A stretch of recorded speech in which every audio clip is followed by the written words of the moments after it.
السلام علیکم ورحمۃ اللہ وبرکاتہ.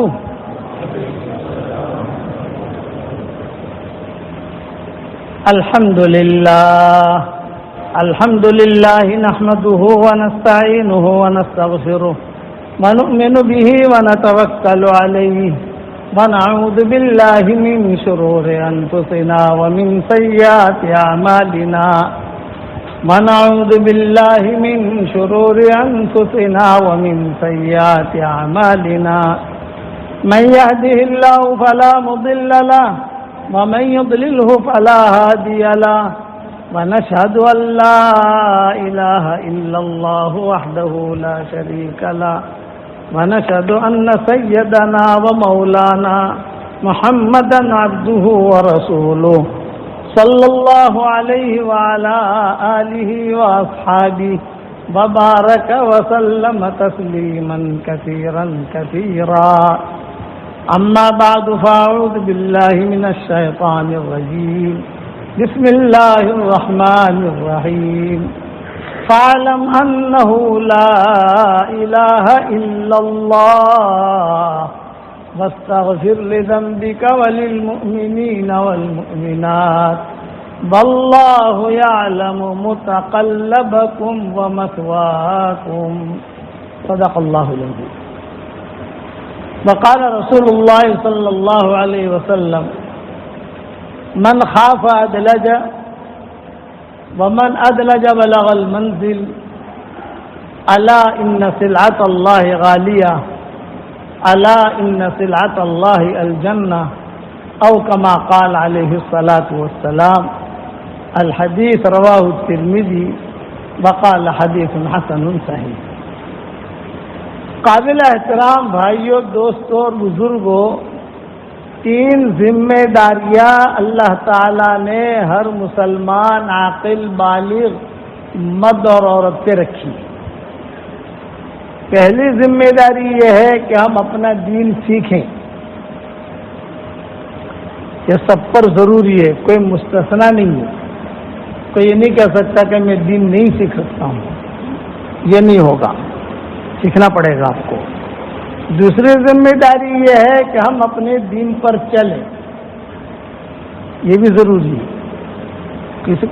کسی آدمی نے دین سیکھا اور دین پر چلا نہیں، یہ جہنمی ہے، بہت بڑا جہنمی ہے، پاپی ہے کہ تم نے دین سیکھا اور دین پر چلے بھی نہیں.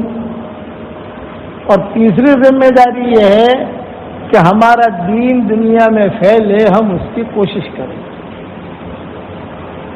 آدمی کوشش میں لگا رہے. رسول اللہ صلی اللہ علیہ وسلم کے زمانے سے لے کر قیامت تک اسلام اور دین تو ایک ہی رہے گا، تو بدلے گا نہیں، لیکن اس کے پھیلانے کے طریقے بدلتے رہیں گے. پہلے محدثین پیدا ہوئے، پہلے صحابہ چلے، انہوں نے کام کیے، پھر وہ کھیپ گئی، وہ دور بند ہوا، پھر محدثین کا دور آیا. گھر گھر میں حدیث، گھر گھر میں حدیث، گھر گھر میں حدیث، فقہ. وہ دور کم ہوا، اس کے بعد دور آیا یہ نقشبندی، چشتیہ، سہروردیہ، یہ دور آیا. شیخ عبد القادر جیلانی، پھر اجمیر چشتی، یہ سارے بڑے بڑے لوگ جو وجود میں آئے اور انہوں نے دین کا کام کیا اپنے اپنے ڈھنگ سے. پھر وہ ختم ہوا تو مدارس کا دور شروع ہوا، وہ اب تک چل رہا ہے، ایسا بھی چل رہا ہے لیکن چل رہا ہے. اور پھر جو دعوت و تبلیغ کا کام شروع ہوا جو سدا بہار ہے، جہاں پر جاؤ وہاں جماعتیں ہوتی ہیں، مسجدہ جماعت بیٹھتی ہے، مشورے ہوتے ہیں، اجتماعات ہوتے ہیں، جماعتوں کی نقل و حرکت ہوتی ہے. تو یہ چلتا رہے گا، لیکن ہر زمانے میں طریقہ بدلتا رہے گا. اب واٹس ایپ کا زمانہ آیا، فیس بک کا زمانہ آیا، کچھ چیزیں اس پر نشر ہو رہی ہیں، لوگ وہاں سے فائدہ اٹھا رہے ہیں. تو دین کی حفاظت اللہ کرے گا، اس میں کوئی شک نہیں ہے، لیکن یہ 3 چیزوں کا ہونا ضروری ہے. دین سیکھے، اپنے دین پر چلے، اپنا دین دنیا میں پھیلے، اس کی کوشش میں لگا رہے. آسان کوشش ہمارے نزدیک دعوت و تبلیغ کا کام ہے. یہ آسان ہے. ہمارے والد صاحب رحمۃ اللہ علیہ فرماتے تھے کہ ہر آدمی قرآن کا ترجمہ نہیں لکھ سکتا, ہر آدمی بیان نہیں کر سکتا, ہر آدمی جو ہے واٹس ایپ پر سبق نہیں دے سکتا, امانت ہے. ہر آدمی جو ہے بکھرے موتی نہیں لکھ سکتا, ہر آدمی جو ہے یہ کرے تفسیر, یہ تو نہیں. لیکن ہر آدمی اتنا کہہ سکتا ہے کہ بھائی نماز فرض ہے, نماز پڑھ لے. اتنا تو کہہ سکتا ہے کہ قرآن پڑھنا ضروری ہے, قرآن پڑھ لے. اور اب تو دعوت اور تبلیغ کا کام آسان ہو گیا, ورنہ جس زمانے میں ہم چلے لگاتے تھے, آپ کے یہاں جام نگر میں جہاں ظہر میں نے خطبہ دیا وہاں خود میں نے پتھر کھائے ہیں.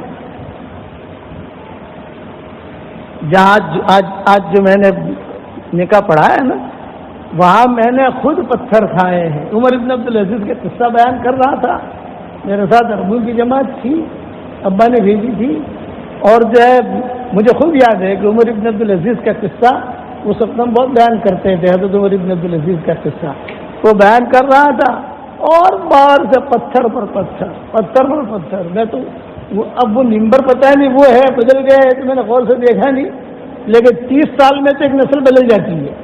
اس قصے کو بھی 30 سال ہو گئے تو نسل بدل گئی. یہ آپ کے جام نگر میرے ساتھ ہوا کہ ہمارے ساتھی تھے, یہ منیر بھائی تھے, دوسرے ساتھی تھے, انہوں نے بچ بچاؤ کی جگہ پہ رکھا. بھائی کیا کرے, والوں کو بھیج دیں, مہمان جماعت ہے, کئی دنیا میں دھمال ہوگی, چلو یہ تو ٹھیک ہے. خالی اب تو الحمدللہ وہ بھی تبلیغ میں نکلنے لگے. اللہ کا شکر ہے کہ اب تو وہ لوگ بھی تبلیغ میں نکلنے لگے. ایسا نہیں ہے کہ اب نہیں نکلے, اب تو ماحول بدل گیا. اس سے پہلے جب وقت لگاتے تھے تو اب تو دعوت تبلیغ میں ہمارے مولانا انعام الحسن صاحب رحمۃ اللہ علیہ فرماتے تھے, بے مولوی یونس قدر کر لو, انعام کا دور ہے. انعام کا دور یعنی کھانے پینے کا دور ہے. بے کھا پی کے بھی تبلیغ کا کام تو کرو. ہمارے ابا یہ کہتے تھے, پہلے جب ہم وقت لگاتے تھے تو ابا جی ایک جماعت دیتے تھے مرکز نظام الدین کو, بیٹا یہ 15 آدمی ہیں, بوڑھے ہیں, کچھ جوان ہیں, 1000 روپے میں ان کا چلہ پورا کرانا ہے, اور ایسا کام کرنا کہ یہ تم کو چھوڑ کر بھاگے نہیں اور تم ان کو چھوڑ کر بھاگو نہیں. سمجھ گیا نہیں, وہ ہمیں چھوڑ کے نہیں جانے اور میں ان کو چھوڑ کے نہیں آؤں. نظام الدین آنا, میں تم کو پوری جماعت لے کر آنا. جب تم آؤ گے تو سب سے پہلے میں دیکھوں گا 15 ہے کہ نہیں. ابا کہتے ہیں سب سے پہلے دیکھوں گا کہ 15 ہے کہ نہیں. آپ بھائی پوچھے, اچھا وہ جماعت میں کہتے 4 میوا تھی, 4 کاٹھیا واڑی, گجرات اور کاٹھیا واڑ, سمجھ گئے نا. کاٹھیا واڑ میں پھر جام نگر کا علاقہ, یہ سب کیٹیگریاں ہیں. 4 کاٹھیا واڑی ہو گئے, 8 ہو گئے. اچھا 4 جو ہے وہ یو پی کے, وہ تو بہت بڑا بھاری معاملہ ہے وہاں کے دیہات لوگوں کا. اور 2-3 جو ہے کوئی مہاراشٹر کا, ایک اکولا کا, ایک ایم پی کا, ایسے کر کے 15 آدمی امیر بنا دیا ہم کو. ان کو قرآن سکھانا, دیکھو ان کو جو بزرگ نہیں بنانا ہے, ابا مجھے ان کو پیر نہیں بنانا ہے, ان کو کوئی بہت لمبا چوڑے حدیثیں نہیں سکھانی ان کو, بس ان کو تو انسان بنا کے واپس لانا, یہ انسان بن جانے. ابا کیا سکھاؤں؟ ابا کہتے تھے کہ ان میں سے کسی کو بھی قرآن نہیں آتا, قرآن اتنا سکھا دو کم سے کم کہ ان کی نماز ٹھیک ہو جائے. اور پھر یہ کہ ان کی مسجد میں کوئی امام ان کا بھاگ گیا ہو یا امام بیمار ہو گیا ہو, دیہاتی کے مسجد میں ایسا ہی ہوتا ہے کبھی, تو کم سے کم یہ لوگوں کو نماز پڑھا سکے, یہ ابا کہتے تھے. اب ہم لے کر نکلے 15 بوڑھے. اب ہمارے جماعت کے اندر 4 بوڑھے ایسے تھے جو چائے نہیں پیتے تھے. تو ظاہری بات ہے کہ 1000 روپیہ جو جمع کرایا تو اس میں چائے کا خرچہ بھی ہوگا نا. جب ہم لوگ چائے پی کر بیٹھے نا, 4 بوڑھے آتے تھے, مولوی صاحب 4 آنا واپس کرو, ہم نے چائے نہیں پیے. اتنا بھی حساب کرتے تھے وہ.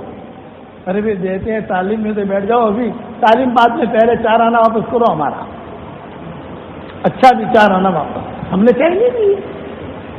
اب ایک جگہ سے دوسری جگہ جانا ہے تو بوڑھے کچھ کئی بوڑھے ایسے جو کہتے تھے کہ ہم تو پیدل آئیں گے، آپ کو ہمارے ساتھ آنا ہے تو آؤ، نہیں آنا ہے تو آپ کار میں جاؤ، آپ کسی میں بھی جاؤ۔ اب ہم جب وہاں پہنچ گئے، بسوں میں جاتے تھے، اس زمانے میں کاریں کہاں ہوتی تھی؟ اس زمانے میں کاریں کہاں ہوتی تھی؟ اس زمانے کے اندر استقبال کہاں ہوتا تھا؟ اس زمانے میں اگر کوئی چائے کو پوچھ لے تو سمجھتے تھے کہ ہم بادشاہ بن گئے۔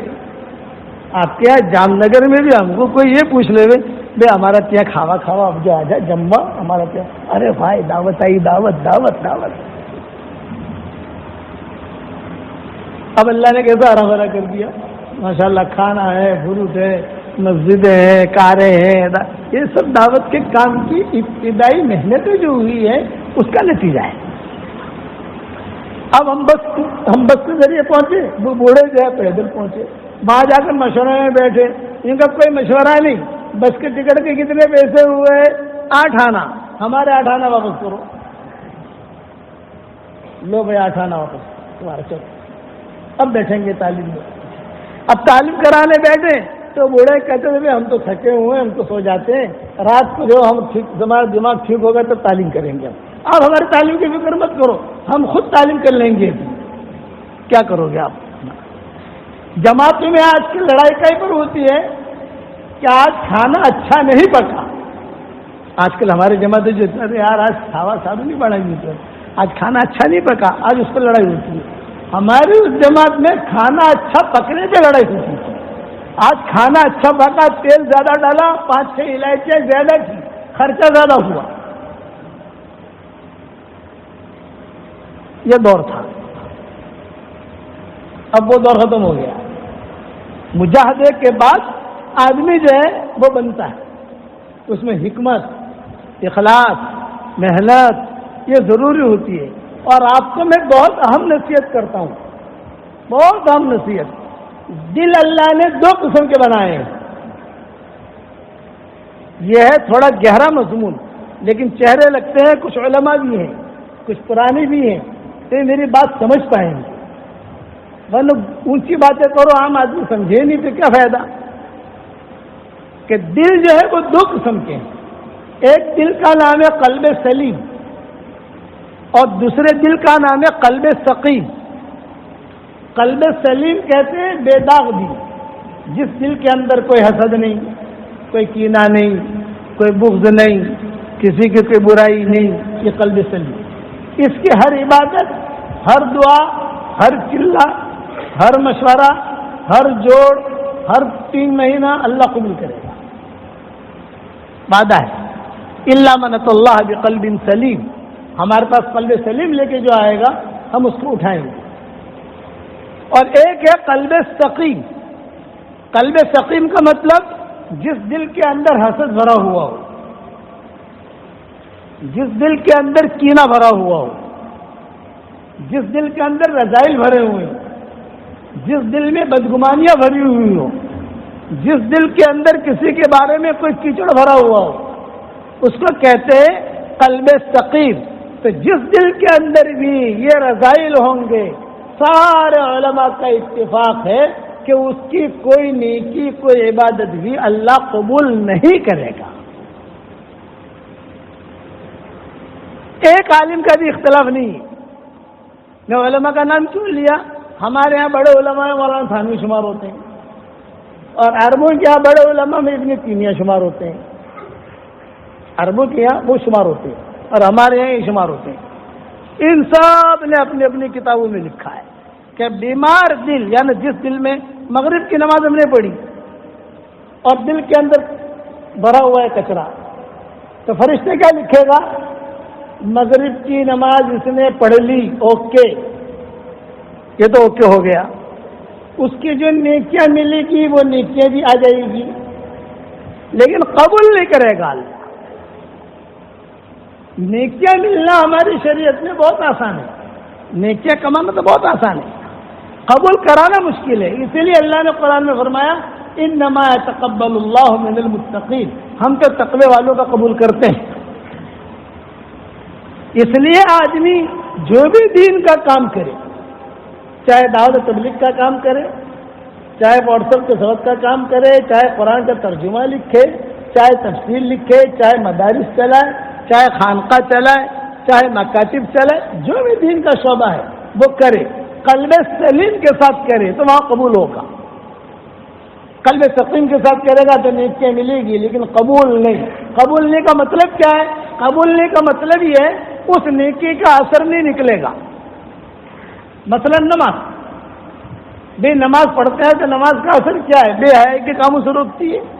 ان الصلاۃ تنہی عن الفحشاء والمنکر, یہی ہے نا. اگر قلب سقیم کے ساتھ پڑھے گا تو نماز کا اثر نہیں نکلے گا.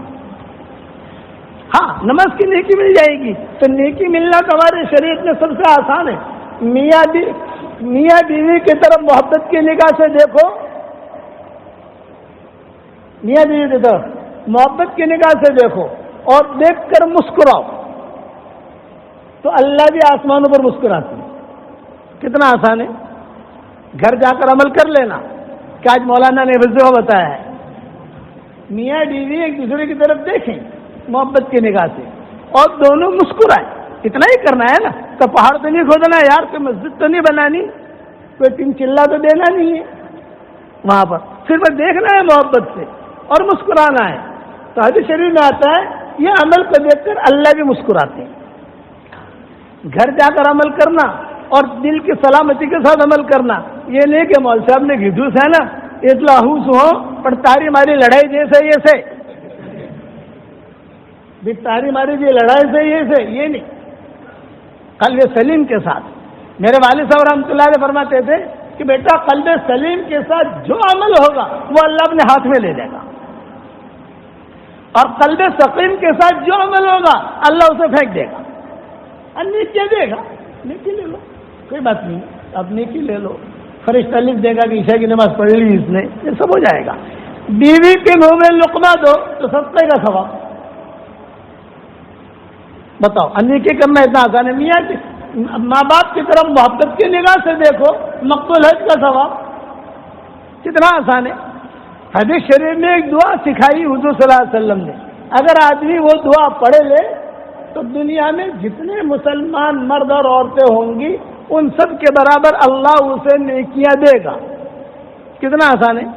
اگر آپ کہو تو آپ کو سکھا دو بھائی وہ دعا. ارے جام نگل والوں بولو تو صحیح, سکھاؤں. ہماری فیس ملے گی. 15 ستمبر سے پیدل جماعت نکالنی ہے یہاں سے انشاءاللہ.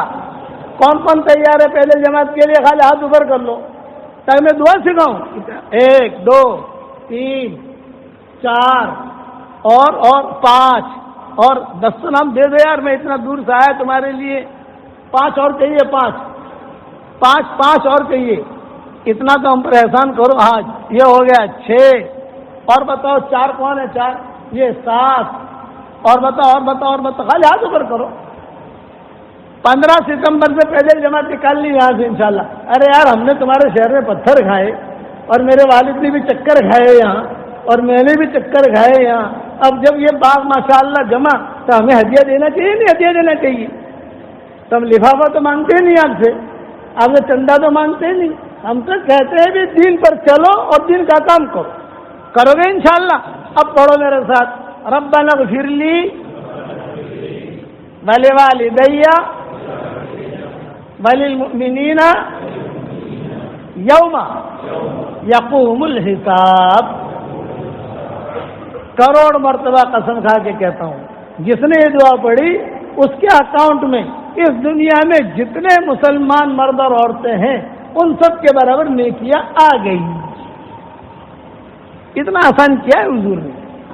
جس نے بھی دعا پڑھی اس کے اکاؤنٹ میں نیکیاں آ گئی. یہ میں بہت نیچے اتر کے بات کرتا ہوں, ورنہ علماء نے, جو بڑے علماء ہیں, بعض علماء نے یہ بھی لکھا ہے کہ حضور صلی اللہ علیہ وسلم نے من استغفر للمؤمنین والمؤمنات کہا ہے. اس کا مطلب کہ آدم علیہ السلام کے زمانے سے لے کر قیامت تک جتنے مسلمان انسان, دیندار انسان مومن اور عورتیں مومن, جنات مومن, جنات کی عورتیں مومن, وہ سب شمار ہوگی. اور بعض علماء نے لکھا ہے کہ نہیں, جب پڑھے تو اس وقت میں انسان کے ساتھ جنات بھی شمار ہوں گے. میں نے سارے قول چھوڑ دیے, آخری قول جس پر مہر ہے سب کی کہ جتنے بھی مسلمان مرد اور عورتیں ہوں گے ان سب کے برابر اللہ اس کے اکاؤنٹ میں نیکیاں داخل کرے گا. کتنا آسان ہے ہمارے شریعت کے اندر نیکیاں کمانا، کہ بہت آسان کیا، لیکن یہ کہ ہم اس پر دھیان نہیں دیتے. پیسے کے ملنے پر دھیان دیتے ہیں، وہ حساب کتاب رکھتا ہے آدمی، لیکن نیکیاں ملے گی، یہ نیکیاں قیامت کے میدان میں مجھے فائدہ پہنچائے گی، یہ عمل مجھے فائدہ پہنچائے گا. اس لیے قلب سلیم قلب سقیم، یہ بات ذہن میں رکھنا، اور زندگی بھر اللہ تعالیٰ سے مانگتے رہو، اے اللہ مجھے قلب سلیم عطا فرما، اے اللہ مجھے قلب سلیم عطا فرما، اے اللہ مجھے قلب سلیم عطا فرما، پاک صاف دل. آج کل تو اللہ ہمیں معاف فرمائے، ہمارے دل اتنے گندے ہو چکے ہیں کہ اگر کسی نے مکان بنایا اور مکان بنانے کے بعد بیچارے نے اچھا خاصا کھانے کا اہتمام کیا، دعوت دی، اب کھانا کھا کے ہم جب نکلیں گے تو تذکرہ کیا کریں گے؟ ارے مکان بنا ہے سود کے پیسے سے بنا ہے، یہ مکان بنایا ہے نہیں 2 نمبر رشوت کے پیسوں سے بنایا ہے، یہ مکان بنایا دکھانے. ایک مرتبہ کسی نے ہماری دعوت کی تو سب بڑے بڑے لوگ تھے، آپ لوگ بھی جانتے ہو، ہم بھی گئے، سب گئے. جب جا رہے تھے کہ مول صاحب آپ گھر میں لے لیجیے سن کھورا بولنے، یہ کھورا بولا یہ بستاڑوا لیجیے سے ہم انہیں 4 بنگلہ بنایا اسے. اسے قلب سقیم کہتے ہیں. قلب سقیم کی کوئی عبادت اللہ کے یہاں قبول نہیں ہوگی، نیکی ملے گی لے لو بھائی. اور مقبولیت اس سے ایک مرتبہ میں اور مولوی طارق جمیل صاحب، نام سنا ہوگا طارق جمیل کا، ہم سب حج میں تھے ساتھ میں. خدا کا کرنا ایسا ہوا کہ جہاں مکہ مکرمہ میں جو ابراج ہے، ابراج حرم شریف کے سامنے بروج ساعہ ہے، اور وہاں ہم سب جو ایک ساتھ ہی ٹھہرے تھے. یہاں ہمارے کمرے تھے، ہماری فیملی ساتھ تھی، ان کی فیملی ساتھ تھی. رش بہت تھا اس دور کے اندر، اب تو رش کم ہو گیا، لیکن وہ بالکل حرم شریف کھچا کچ بھرا ہوا، اور بالکل عرفات کے دن قریب. تو ہم نماز حرم میں نہیں پڑھتے تھے، بلکہ اسی ابراج میں ہی مسجد بنی ہوئی ہیں، حکومت نے بنائی ہے، جو نیچے سے صفیں متصل ہو جاتی ہیں، اور وہاں انہوں نے کہہ دیا بھائی یہاں نمازیں ہو جاتی ہیں. تو سب عورتوں میں، مردوں میں سب نماز پڑھتے تھے. مغرب کی نماز کے لیے میں نکلا، اتفاق ایسا تھا کہ وہ بھی نکلے، ہم دونوں ساتھ چلے. اچھا ہم جو ہے ہندوستانی بوڑھے اور وہ پاکستانی جوان، اسٹائل ہے نا سب کی چلنے کی. اب ہماری تو اسٹائل ہے نہیں، سیدھے سادھے. ہم جو ایکسیلریٹر پر چڑھے وہ سیڑھی کے اوپر، تو میں نے طارق جمیل سے پوچھا کہ بھائی میرے ذہن میں ایک بات یہ آ رہی ہے کہ قرآن کی آیت میں بار بار سوچتا رہتا ہوں. ان کا کہو. میں نے کہا قرآن میں جو ہے یضل بہ کثیرا ویہدی بہ کثیرا، کہ قرآن کے ذریعے سے اللہ کئی لوگوں کو گمراہ کرے اور کئی لوگوں کو اللہ ہدایت دے. یہی ہے نا، میں نے ان سے پوچھا کہ یہی ہے. لیکن میرے دل میں یہ بات آ رہی ہے کہ اس سے مراد صرف قرآن نہیں ہے، جمیع ما یتعلق بالقرآن، جتنے قرآن سے لگتی پھرتی چیزیں ہیں. مثلا نماز، یضل بہ کثیرا ویہدی بہ کثیرا، نماز کے ذریعے سے گمراہ بھی ہوگا، نماز کے ذریعے سے ہدایت بھی ملے گی. بھائی قلب سلیم قلب سقیم والی بات.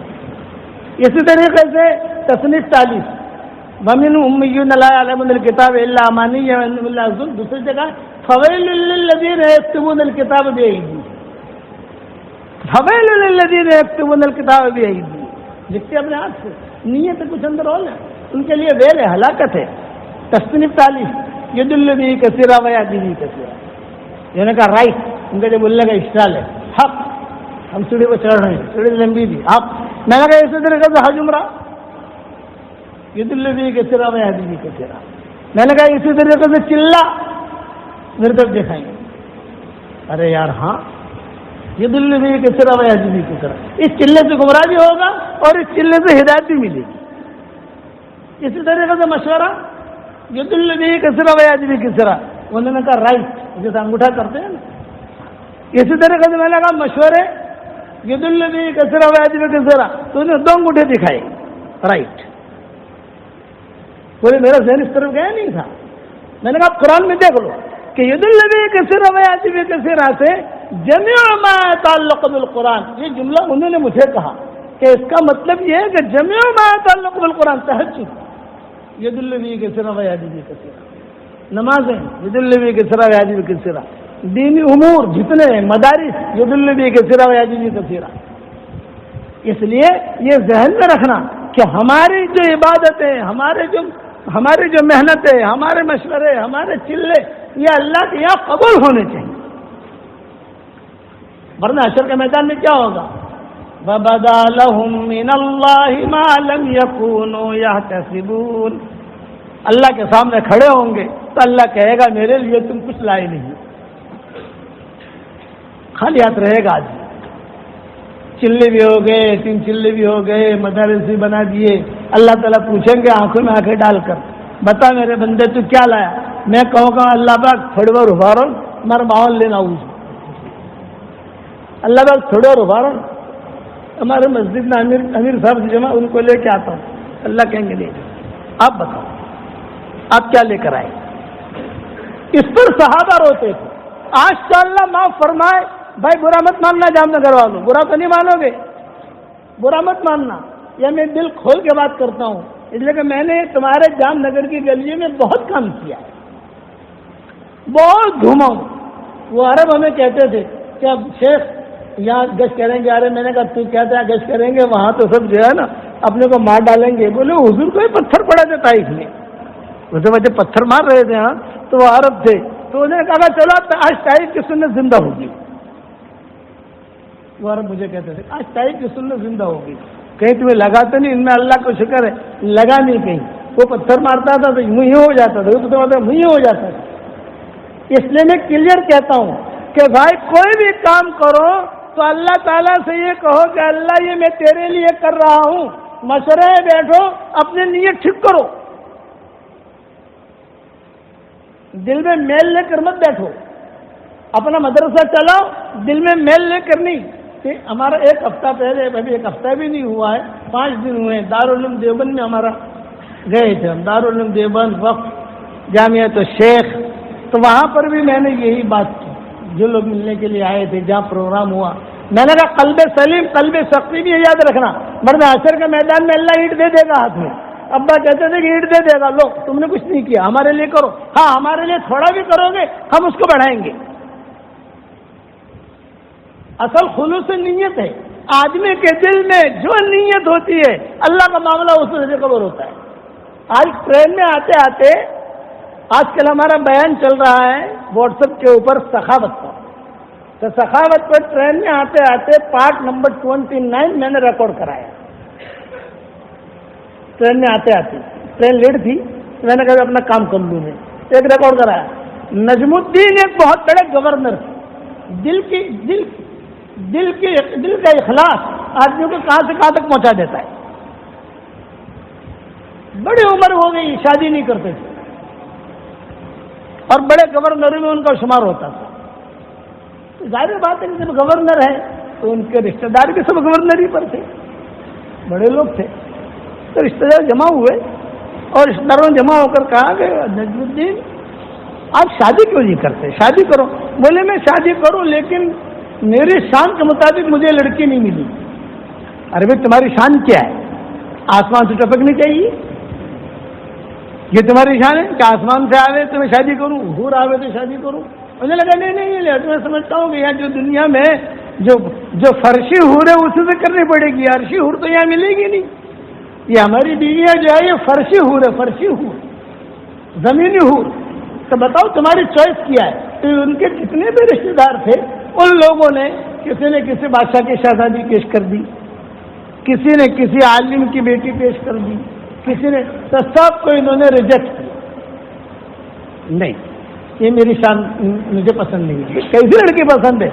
بولے میں خلوص نیت سے بات کرتا ہوں، دیکھو اخلاص، خلوص نیت سے بات کرتا ہوں۔ نجم الدین جو گورنر تھے کہنے لگے، اب بولو کیا؟ بولے میری خواہش یہ ہے کہ ایسی لڑکی سے میرا نکاح ہو جو میرا ہاتھ پکڑ کر مجھے جنت میں لے جائے۔ ایک شرط یہ، دوسری شرط یہ ہے کہ وہ ایک ایسا اچھا بچہ جنے، لڑکا جنے، اور اس کے اچھے ایسی تربیت کرے کہ وہ بیت المقدس کو فتح کرے۔ اور میرا خلوص، میرے دل میں میں اللہ سے معاملہ کر رہا ہوں، میرے دل کی نیت اللہ جانتا ہے۔ اگر میں اپنے معاملے میں سچا ہوں، پکا ہوں، روزانہ میں سخاوت کرتا ہوں، دعا کرتا ہوں، کبھی نہ کبھی تو سنے گا، تو سارے گھر والوں نے کہا کہ چل تیری شادی ہونے والی ہے ہی نہیں ہوگی، ایسی زندگی گزار۔ کتابوں میں لکھا ہے کہ ٹھیک ہے ایسی زندگی گزاروں گا، ہاں کروں گا تو ایسی کہ جو میرا ہاتھ پکڑ کے مجھے جنت ملے گا، اور لڑکا ایسا پیدا ہو اس کے ایسی تربیت کرے کہ وہ لڑکا بیت المقدس کو فتح کرے. ایمانی غیرت. ایک بہت بڑے بزرگ تھے اس زمانے میں، یہ نجم الدین وہاں جایا کرتے تھے، وہاں جا کر بیٹھتے تھے، جیسے پیرو کے پاس لوگ جاتے ہیں بیٹھتے ہیں تھوڑی دیر کے لیے، یہ بھی آیا کرتا تھا گورنر ہدیہ لے کر یہ لے کر. ایک مرتبہ بیٹھے ہوئے تھے تو ایک نوجوان لڑکی آئی پیر صاحب کے پاس، وہ بھی ملنے آئی، غریب تھی، اس علاقے کی سب سے غریب ترین لڑکیوں میں وہ تھی. تو پیر صاحب نے کہا بیٹا تجھے میں نے رشتہ بھیجا تھا، پسند آیا تجھے؟ بولے لڑکا بہت اچھا ہے، دیندار ہے، خوبصورت ہے، لیکن میری شان کے مطابق نہیں ہے. غریب لڑکی کہہ دی، اسے تیری شان کیا ہے تو کیسا چاہتی ہے؟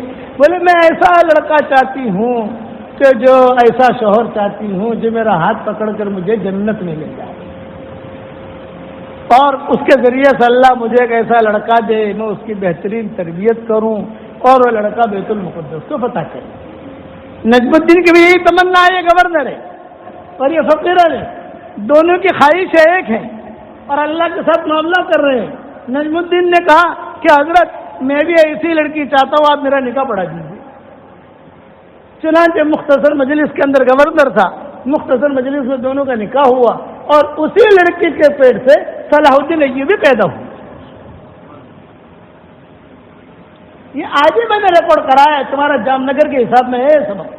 جام نگر کے بارڈر میں کار داخل ہو گئی تھی ٹرین، میں نے لیٹ ہو رہی تھی، میں نے کبھی سبق چلتے رہتے ہیں نا، تو میں نے کبھی سبق ریکارڈ کرا دیا. دیکھو دل کا اخلاص، اس کو اللہ قرآن میں کہتے ہیں ان یعلم اللہ فی قلوبکم خیرا یؤتکم خیرا، تمہارے دلوں میں ہم خیر دیکھیں گے، ہم تم کو خیر دے دیں گے. ہاں. صحابہ اس سے ڈرتے تھے، اور علماء نے کیا لکھا ہے، صحابہ کو صحابہ جو بنایا رضی اللہ تعالی عنہ کا خطاب ملا صحابہ کو، اتنا اونچا خطاب صحابہ کو تو کہیں پر ملا ہے؟ بہت قرآن پڑھتے تھے، بہت نمازیں پڑھتے تھے، بہت خیر خیرات کرتے تھے نا، تو کہیں پر ملا؟ لسلامت صدورہم، ان کے دل پاک صاف تھے، دل میں میل نہیں. اب آپ لوگ ہر آدمی اپنے دل سے پوچھے کہ میرے دل میں کیا معاملہ ہے، بھائی کے ساتھ کیا معاملہ ہے، بیوی کے ساتھ کیا معاملہ ہے، شوہر کے ساتھ کیا معاملہ ہے، میرے پارٹنروں کے ساتھ کیا معاملہ ہے، ہمارے دعوت کے کام کے ساتھیوں کے ساتھ کیا معاملہ ہے، مشورے میں بیٹھتا ہوں تو میں کیا نگاہوں سے بیٹھتا ہوں، کیا کرتا ہوں، اللہ کو جانتا ہے. میرے مولانا ابراہیم صاحب دعوت برکاتہم بہت پہلے کینیڈا کے اجتماع میں گئے تھے، اتفاق سے بس وہ بیان کے لیے جا رہے تھے مولانا، اور میں بھی مولانا کے ساتھ ساتھ ہی چل رہا تھا. تو مولانا نے بڑے درد بھرے انداز میں مجھے کہا کہ مولوی یونس یہ سارا مجمع ہماری طرف متوجہ ہو رہا ہے، لیکن کچھ پتہ نہیں کل قیامت کے میدان میں ہمارا کیا ہوگا. اور یہ قرآن کی آیت پڑھی وَبَدَا لَهُم مِّنَ اللَّهِ مَا لَمْ يَكُونُوا يَحْتَسِبُونَ. اس وقت سے مجھے یہ آیت ان کی یاد ہے، حالانکہ حافظ ہوں، ترجمہ کر لیا، لیکن وہ ایسے ڈھنگ سے پڑھی انہوں نے کہ وَبَدَا لَهُم مِّنَ اللَّهِ مَا لَمْ يَكُونُوا يَحْتَسِبُونَ. حشر کے میدان میں پتہ چلے گا کہ کیوں کیا تھا. کہ بولے مجھے تو یہ ڈر لگا رہا ہے. میں نے کہا حضرت یہ ڈر ہی ایمان کی علامت ہے. حضرت عمر کو بھی یہ ڈر تھا، کتنا بڑا آدمی حضرت عمر کہ دل میں بات آتی تھی قرآن کی آیت نازل ہوئی. کتنا بڑا ہے حضرت عمر عشر مبشرہ میں، کتنا بڑا ہے حضرت عمر جب مسلمان ہوئے تو حضور صلی اللہ علیہ وسلم نے فرمایا، حضرت جبریل نے آ کر کہا کہ حضرت عمر مسلمان ہو گیا، جمیع الملائکہ یہنئون بعضهم بعضا، کہ اتنی خوشی ہے آسمانوں پر کہ سارے فرشتے آپس میں ایک دوسرے کو مبارکبادی دے رہے ہیں. عمر مسلمان ہو گیا، عمر مسلمان ہو گیا، کتنا اونچا مقام. جب حضرت عمر نے دروازہ کھٹکھٹایا ہے تو حضور صلی اللہ علیہ وسلم نے حضرت حمزہ سے کہا، حمزہ دیکھو کون ہے. حضرت حمزہ نے دیکھا، حضرت حمزہ نے کہا عمر عمر عمر ہے، عمر عمر تلوار ہاتھ میں. آپ نے فرمایا کھولو. نہیں، سارا مکہ مجھ سے ڈرتا ہے اور میں حضرت عمر سے ڈرتا ہوں. جیسے حمزہ نے کہا. سارا مکہ حضرت حمزہ سے ڈرتا تھا, کوئی کچھ نہیں کر سکتا تھا وہ. اور حضرت حمزہ کہتے تھے کہ میں حضرت عمر سے ڈرتا. حالانکہ حضور صلی اللہ علیہ وسلم کے خاص لوگوں میں حضرت حمزہ, خاص لوگوں میں آخر میں مسلمان ہوئے. 6 سال تک رہے, 6 سال تک دیکھتے رہے. بھتیجا پھر جب دودھ بھی ساتھ پیا ہے, اور بہت ہی بڑے لوگوں میں تھے حضرت حمزہ. لیکن حضرت حمزہ مسلمان ہوئے صرف ایک قصے پر. وہ آئے وہاں سے شکار کرنے کا شوق تھا. مکہ مکرمہ میں شکار کر کے آئے تو صوبیہ جو باندھی تھی, صوبیہ جس کو گلاب نے آزاد کیا تھا, صوبیہ باندھی کا تذکرہ کتابوں میں آتا ہے. تو صوبیہ باندھی نے آ کر حضرت حمزہ سے کہا, ارے تو کیا کر رہا ہے, شکار کھیلنے جا رہا ہے. آج جو ہے یہ ابو جہل ابو لہب وغیرہ نے آ کر تیرے بھتیجوں کو کیا کیا کہا ہے, تو دیکھ سن. اب تک مسلمان نہیں ہوئے حضرت حمزہ. اچھا کیا کہا, یوں کہا تو سن تو صحیح. ابھی آ کر گئے سب, ابو لہب ابو جہل فلاں عاص بن وائل وہ صفوان بن امیہ, اور کتنا مارا, کتنے کیسے باتیں کہہ کر گیا. کیسا ہے؟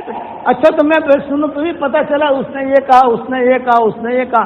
اپنے گھر میں داخل نہیں ہوئے, اور اسی تلوار کو لے کر حضور کے پاس آئے اور کہا اشہد ان لا الہ الا اللہ و اشہد انک رسول اللہ, آپ اللہ کے رسول ہیں, مسلمان ہوتا ہوں میں. اور سیدھے حرم شریف میں چلے گئے اور کہا میں مسلمان ہو گیا ہوں, اب میرے بھتیجے کے بارے میں تم کچھ نہیں کہہ سکتے.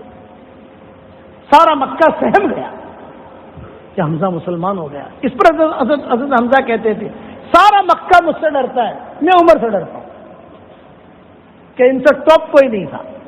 تو حضور نے فرمایا میں کھولتا ہوں, چل میں دروازہ کھولتا ہوں. چنانچہ حضور نے دروازہ کھولا اور حضرت عمر کا ہاتھ پکڑا, ابھی طرف کھینچا اور ایک جملہ, اے اللہ عمر کا ایک ہاتھ میرے ہاتھ میں ہے, دوسرا ہاتھ تو اپنے ہاتھ میں لے لے. اس پر پسند گئے ہو, اشہد ان لا الہ الا اللہ و اشہد انک رسول اللہ. جہاں یہاں پر پہنچے, اتنے جملے پر پہنچے, جبریل آ گئے اور کہا کہ حضرت تبشرک یا رسول اللہ علی اسلام عمر بن الخطاب, تبشرک یا رسول اللہ علی اسلام عمر بن الخطاب, میں خوشخبری دیتا ہوں عمر مسلمان ہو گیا. حضرت عمر کہتے ہیں میں مسلمان ہوا, مکہ والوں کو پتہ نہیں تھا, لیکن حمزہ تو مسلمان ہو ہی گئے تھے. دو بڑے بہادر تو مسلمان ہو ہی گئے. حمزہ سے تو سارا مکہ ڈرتا تھا, اور حضرت حمزہ حضرت عمر سے ڈرتے تھے. تو حضرت عمر نے کہا میرے دل میں بات آئی, مسلمان تو ہو گیا ہوں. تو حضرت عمر نے وہی کھڑے کھڑے کہا حضرت آپ لوگ یاد کمرے میں بند کیوں ہیں, آپ چلے حرم شریف میرے ساتھ آئے. کون ہے مائکا لال جو آپ کو کچھ کہتا ہے؟ حضور نے فرمایا نہیں, ابھی نہیں, نحن ضعفاء, ہم کمزور ہیں, ابھی نہیں, وقت آئے گا تو ہم نکلیں گے انشاءاللہ, لیکن ابھی نہیں. حضرت عمر کہتے تھے میں نکلا, اور میں نکل کر میں نے سوچا کہ مکہ والوں کو کیسے بتاؤں میں مسلمان ہو گیا ہوں, اور خود جا کر کہوں اے بھائی سن میں مسلمان ہو گیا, اے بھائی سن یہ میری شان کے خلاف ہے. بس بات چلنی چاہیے. تو میں سوچتا تھا کہ کوئی ایسا بی بی سرندن مجھے ملے مکہ میں. بات لوگوں کی عادت ہوتی ہے نا, پیٹ میں ایک بات رہتی ہے نہیں. تو ان میں مکہ میں ایک آدمی تھا, اس کا نام تھا جمیل, وہ بی بی سرندن تھا. اس کو کچھ بھی کہو تو بغیر کہے وہ واٹس ایپ پر بھیج دیتا تھا, سن دیتا. جیسے عورتوں کی عادت ہوتی ہے نا, ان کے پیٹ میں کچھ چیز رہتی نہیں, وہ کہتی ہے کہ ہم کیبر نہیں کہی, پر دوسرے دن بعد باہر آ گئی. اس کا نام تھا جمیل. حضرت عمر کہتے ہیں میں سوچتا تھا کہ جمیل کو کیسے ڈھونڈوں. وہ سامنے سے آ گیا, ارے بھائی جمیل ماشاء اللہ, ارے بھائی جمیل. عمر یہاں کہاں سے آ رہے؟ جمیل میں مسلمان ہو گیا. اچھا آپ مسلمان ہو گئے, یعنی آپ اتنا بڑا آدمی مسلمان ہو گیا. جمیل دیکھ میں نے تجھے کہہ دیا ہے کسی اور کو کہا نہیں, میں نے ٹینشن مت لے. وہ حضرت عمر کہتے تھے میں میرے گھر گیا, ابھی گھر پر داخل بھی نہیں ہوا تھا, مکہ میں بات پھیل گئی.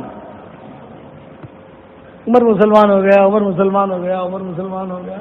اور سارے ابو جہل ابو لہب جتنے بھی تھے ان سب نے میرا گھیرا کیا. حضرت عمر نے کہا میں اعلان کرتا ہوں مسلمان ہو گیا ہوں, حمزہ بھی مسلمان ہو گئے ہیں, آپ کسی کو کچھ نہیں کہہ سکتے. اور کوئی اگر اپنی بیوی کو بیوہ بنانا چاہے, بچوں کو یتیم کرنا چاہے تو میدان میں آ جائے. کمزور پڑ گئے. اونچا درجہ بتا رہا ہوں حضرت عمر کا. قرآن کیا, حضور صلی اللہ علیہ وسلم بہت محبت کرتے تھے حضرت عمر سے. کئی مقامات پر حضرت عمر رائے دیتے تھے تو قرآن میں ان کی رائے کے مطابق آیتیں نازل ہوتی. اور بہت قصے ہیں, ایک قصہ نہیں بہت قصے ہیں, لیکن ڈر اللہ کا کتنا. میرے والد صاحب رحمۃ اللہ علیہ کا جملہ نقل کرتا ہوں, ان کا جملہ نقل کروں ان کے نام سے تو میری پٹائی نہیں ہوگی, اور اگر میری طرف سے کہوں گا تو شاید کوئی مجھے پیٹے گا. ابا کہتے تھے کہ بیٹا آج کل 3 چلہ لگا کر آدمی آتا ہے تو اپنے آپ کو جبریل سمجھنے لگتا ہے. یہ مرکز میں کہتے تھے میرے والد صاحب بڑے مجموعے میں کہ آج کل 3 چلہ لگا لیا تو کیا سمجھتا ہے اب مسافہ بھی تھوڑا احتیاط سے کرے گا, اس کے بولنے کا اسٹائل بھی الگ ہوگا. اگر آپ کسی جگہ کہو گے وہ تو وہ ویزو سے وہ مشغول چھو, اس کے رائے میں بس سمجھ لو وہ آدمی بگڑ گیا, 3 چلہ اسے ہضم نہیں ہوا ہے. یہ ابا کہتے تھے. اور وہاں اتنا بڑا آدمی حضرت عمر کہ قرآن میں آیتیں نازل ہو رہی ہے, حضور صلی اللہ علیہ وسلم مکہ میں گئے اور بھیڑ بھاڑ ہے, تو حضرت عمر نے خود نے کہا حضرت میری رائے یہ ہے یہ مقام ابراہیم ہے, ہم جائیں یہاں پر نماز پڑھ لیں. بھیڑ بھاڑ بہت تھی, حضور صلی اللہ علیہ وسلم نے دیکھا نہیں دیکھا, توجہ کی نہیں کی. بھیڑ بھاڑ میں ایک آدمی مشغول ہوتا ہے, کوئی مسافہ کر رہا ہے, کوئی معانقہ کر رہا ہے, پھر حضور تو حضور تھے, توجہ نہیں کی. قرآن کی آیت نازل ہو گئی متخذوا من مقام ابراہیم مصلی, کہ مقام ابراہیم کو نماز پڑھنے کی جگہ بناؤ. آج بھی جو سعودی امام ہے جہاں حرم شریف میں جب بھیڑ بھاڑ نہیں ہوتی تو مقام ابراہیم کے بعد ہی ان کا لگتا ہے نماز پڑھانے کا, وہیں کھڑے رہتے ہیں. لیکن اب بھیڑ بھاڑ بہت ہونے لگی تو جگہ بدل دی ان لوگوں نے. اور ایک نہیں, علماء نے 65 مقامات لکھے, 65 کہ 65 جگہ ایسی ہے کہ جہاں حضرت عمر کے دل میں بات آئی قرآن نازل ہوا, دل میں بات آئی قرآن نازل ہوا. اور ڈر کتنا تھا, لا لیا ولا علیہ, لا لیا ولا علیہ. اتنا پرانا آدمی کام کرنے والا, اور زندگی گزر گئی ان کی, اور کہتے تھے لا لیا ولا علیہ, لا لیا ولا علیہ. انتقال کے وقت میں ان کی زبان سے جملے نکل رہے تھے, اے اللہ میری نیکیوں پر تو مجھے کوئی نفع نہ پہنچائے, تو مجھے بدلہ نہ دے, کوئی حرج کی بات نہیں ہے, لیکن میرے گناہوں پر میری پکڑ مت کرنا. اپنے گناہوں کا ڈر. کامیاب ہے وہ ساتھی, کامیاب ہے وہ مسلمان جو نیکیاں کرے اور پھر اپنے آپ کو گنہگار سمجھے. نیکی کر رہا ہے اور اپنے آپ کو کیا کر رہا ہے, نہیں میں خراب آدمی ہوں, میں خراب آدمی ہوں. بہت اونچا مقام. ایک مرتبہ اس کے عائشہ کا جو قصہ ہوا, حضرت عائشہ کی تہمت کا, تو علماء نے لکھا ہے کہ حضرت عائشہ کہتی تھی میں بہت پریشان تھی, آسمان خاموش, جبریل آتے تھے, آیتیں لے کر آتے تھے, میں سوچتی تھی کہ شاید میرے بارے میں کوئی آیت اترے گی, لیکن میرے بارے میں آسمان خاموش, اللہ خاموش, فرشتے خاموش, حضور صلی اللہ علیہ وسلم خاموش, جبریل بھی خاموش, سب کچھ. اور حضور صلی اللہ علیہ وسلم بھی ناراض ہو کے چلے گئے. کیا کروں, ایسے وقت میں آدمی کو کچھ سمجھ میں نہیں آتا کیا کروں. تو ایسے خود کہتی تھی. ایک مرتبہ ایسا ہوا, میری والدہ اور میرے والد ابو بکر ان کی اہلیہ مجھ سے ملنے کے لیے آ گئی, جیسے ماں باپ بیٹی سے ملنے آتے ہیں. گھر کا دروازہ کھلا ہوا تھا, یہ تو ایسے خود بیان کرتی ہیں, گھر کا دروازہ کھلا ہوا تھا اور ہم تینوں بیٹھے ہوئے تھے. اتنے میں حضور صلی اللہ علیہ وسلم گزرے. حضور نے یوں دیکھا تو دیکھا کرے عائشہ بیٹھی ہے, ابو بکر بھی بیٹھے ہیں, اور ان کی اہلیہ بھی بیٹھی ہے, حضور بھی آ گئے. اب 4 ہو گئے. اور حضور صلی اللہ علیہ وسلم نے آتے ہی زور سے خطبہ پڑھنا شروع کیا, الحمدللہ نحمدہ ونستعینہ ونستغفرہ. حالانکہ کوئی بڑا مجمع تو تھا نہیں, یہ 4 ہیں, یہ بھی سہمیوں میں بیٹھے ہیں, ابو بکر ان کی بیوی بھی سہمی ہی بیٹھی ہے, عائشہ بھی سہمی میں بیٹھی ہے, اور خاموشی. پھر حضور صلی اللہ علیہ وسلم نے سب کے سامنے کہا کہ عائشہ بھئی انسان ہے, چوک ہو جاتی ہے, تم سے کچھ غلطی ہو گئی ہو تو تم جو ہے سب کے سامنے کہہ دو, اور اگر نہیں تو پھر اللہ تعالیٰ کو قرآن کی آیتیں نازل کرے گا. جب یہ بات کہی تو حضرت عائشہ نے کہا میں میرے والد سے متوجہ ہوں, ابا اب مجھے جواب دو. صدیق اکبر نے کہا بیٹا میں جواب نہیں دے سکتا. امی آپ جواب دو, حضور بیٹھے ہوئے ہیں, آپ جواب دو. بیٹا میں جواب نہیں دے سکتی. جب دونوں نے منع کر دیا تو حضرت عائشہ کہتی ہے مجھے جو ہے جوش آیا, اور میں کھڑی ہو گئی اور اپنا دامن جھٹکا. کوئی بات نہیں، اگر تم بھی جواب نہیں دیتے تو میرا اللہ جواب دے گا. یہ کہہ کر میں کھڑی ہو گئی اور بستر تھا بقی کی طرف منہ کر کے، مشرق ہے بقی کی طرف، میں اس طرف منہ کر کے لیٹ گئی. حضور صلی اللہ علیہ وسلم بھی نکل گئے، ابوبکر بھی نکل گئے، میری والدہ بھی نکل گئی. اب آواز آنی بند ہو گئی، مطلب چلے گئے. گھر کا دروازہ کھلا ہوا ہے، پردہ پڑا ہوا ہے. قریب میں ایک کمرہ تھا، قریب میں، تو وہاں حضور صلی اللہ علیہ وسلم نے سب کو بلا کر پوچھنا شروع کیا. سب سے پہلے بلایا حضرت علی کو. میں سن رہی تھی کیا باتیں ہو رہی ہیں. حضرت علی سے پوچھا، علی یہ عائشہ کے بارے میں کیا خیال ہے؟ سب مدینہ منورہ میں کیسی کیسی باتیں چل رہی ہیں، کیا ہے کیا نہیں. تو حضرت علی نے کہا کہ حضرت اتنا ٹینشن کیوں لیتے ہیں؟ مدینہ میں عائشہ ہی بہت ہیں، اتنی ٹینشن کیوں لیتے ہیں آپ؟ اور اگر آپ کو پوچھنا ہی ہے تو آپ بریرہ سے پوچھ لو، وہ عائشہ کی باندھی ہے، وہ بہت سمجھدار بھی ہے، ہر وقت ساتھ رہتی ہے. باندھی کو، غلام کو، سب کو پتا ہوتا ہے کہ گھر میں کیا ہو رہا ہے، اس لیے جو ہے آپ ان سے پوچھ لو. آپ نے فرمایا ٹھیک ہے. میں عائشہ کہتے تھے میں نے سن لیا مدینہ میں عائشہ بہت ہے، اس لیے کہتی بھی تھی کہ آپ نے یہ کیوں کہا مدینہ میں عائشہ بہت ہے؟ میرے جیسے عائشہ کوئی ہے مدینہ میں؟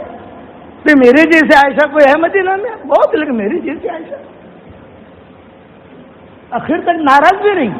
کسی جگہ اگر ہوتا معاملہ تو ایسے یہ بات لگی کہ آپ نے جملہ کہا تھا، مجھے اب تک میرے دل میں ہے کہ تم نے کیوں کہا کہ مدینہ میں عائشہ بہت ہے.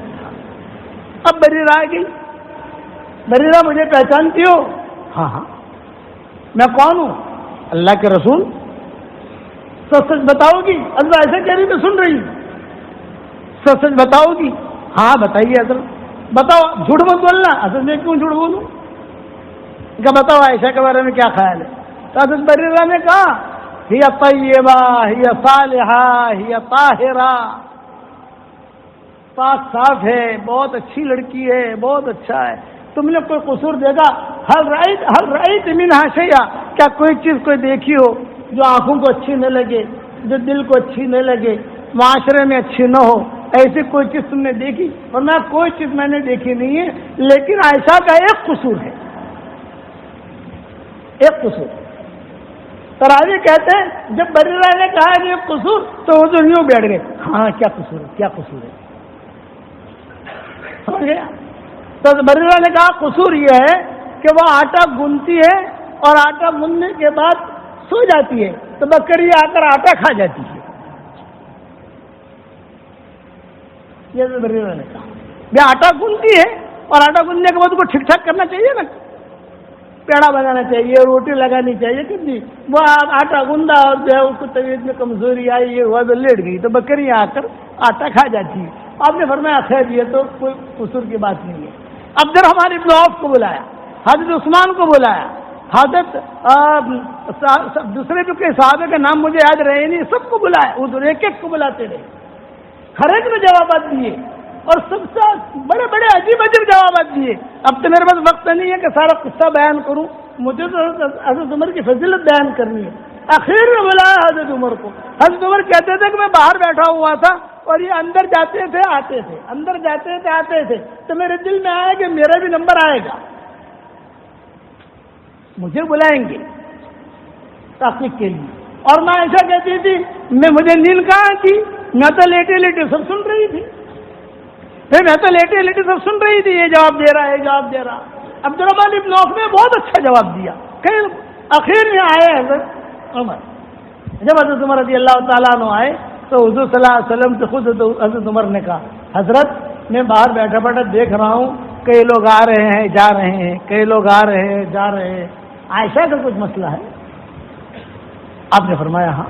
فرمایا حضرت میں آپ سے تنہائی میں بات کروں گا، دروازہ بند کر دو. آپ حضرت عمر کہتے تھے میرا بھرا ہوا یہاں تک، اور سامنے نبی اور سامنے ام المومنین، لیکن بھرا ہوا یہاں تک کہ حضور کیا کر رہے ہیں، کیا بدگمانی کر رہے ہیں، کیا ہے یہ. لیکن کہتے ہوئے ڈرتا تھا. اب حضور صلی اللہ علیہ وسلم نے جب بات دروازہ بند کروایا، قریب ہوئے، قریب ہو کر حضور صلی اللہ علیہ وسلم سے بات شروع کی تو حضور صلی اللہ علیہ وسلم نے خاموش رہے تو حضرت عمر نے کہا تو ایک بات کا جواب دیے، عائشہ کا نکاح آپ نے کیا ہے یا اللہ نے کرایا ہے؟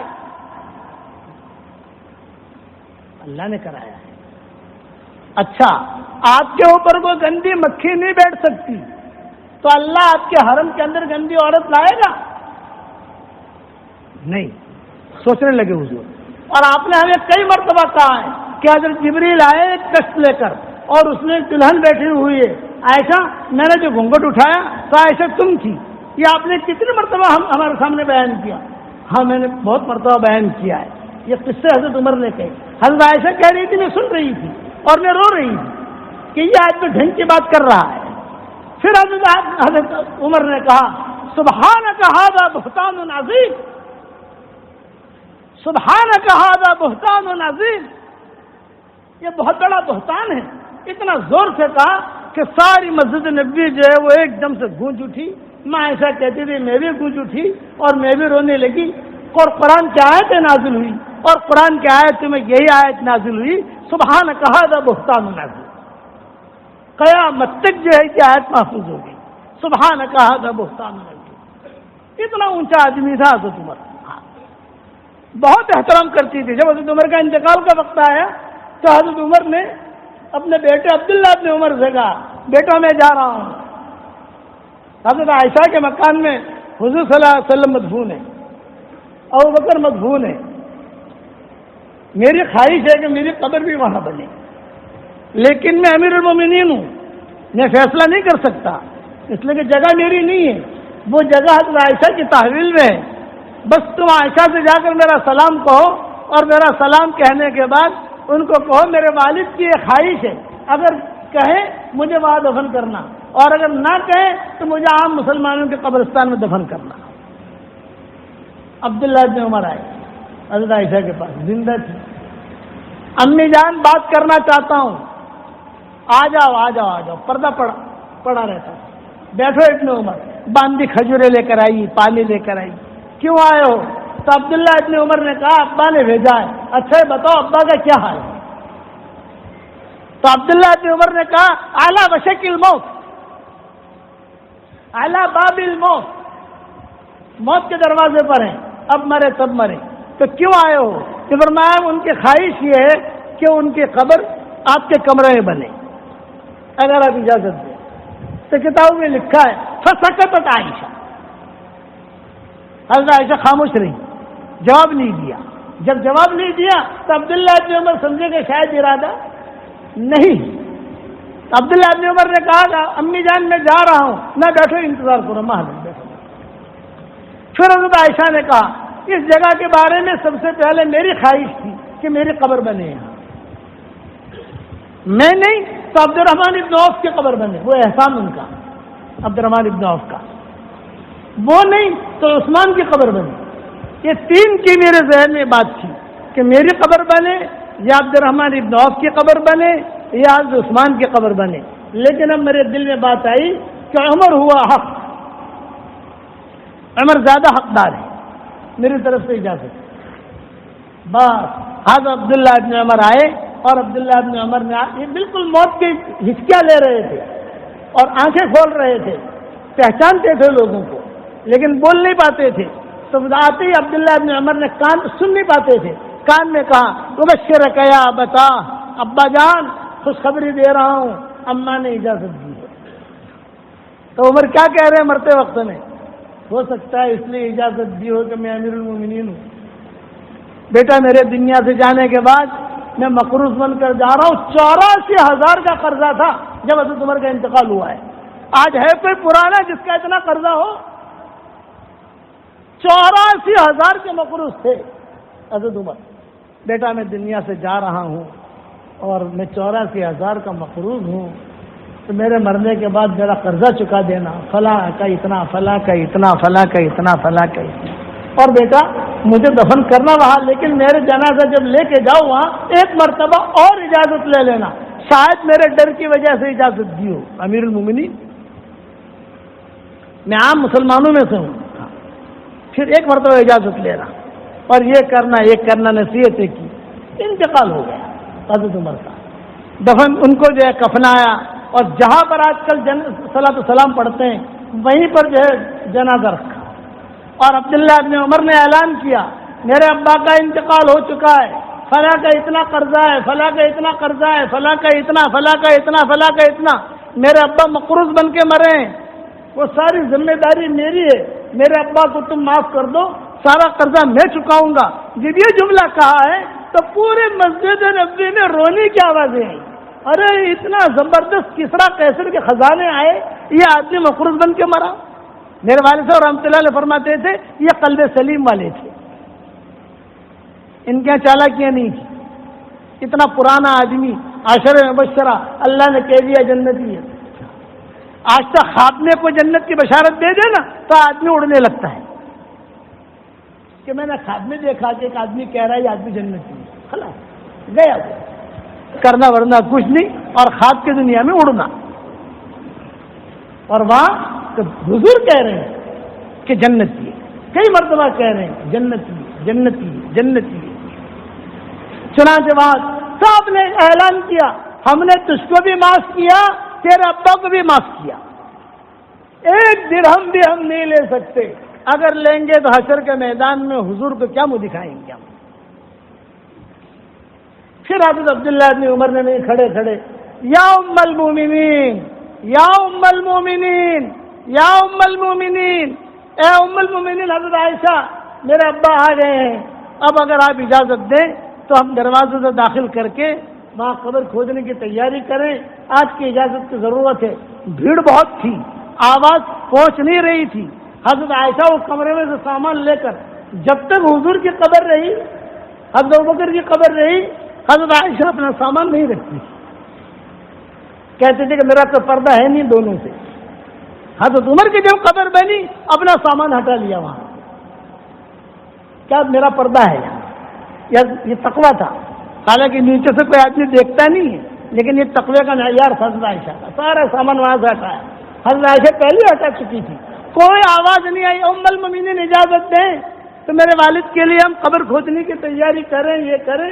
چنانچہ کوئی جواب جب نہیں آیا تو تاریخ کی کتابوں میں لکھا ہے کہ حضور کی قبر سے آواز آئی اہلا وسہلا یا عمر بن الخطاب، آ جاؤ. ایک روایت میں یہ کہ حضور نے کہا اہلا وسہلا، دوسری روایت میں ایک ابوبکر نے کہا اہلا وسہلا آ جاؤ، اور قیامت تک کے لیے اپنا پڑوسی بنا دیا.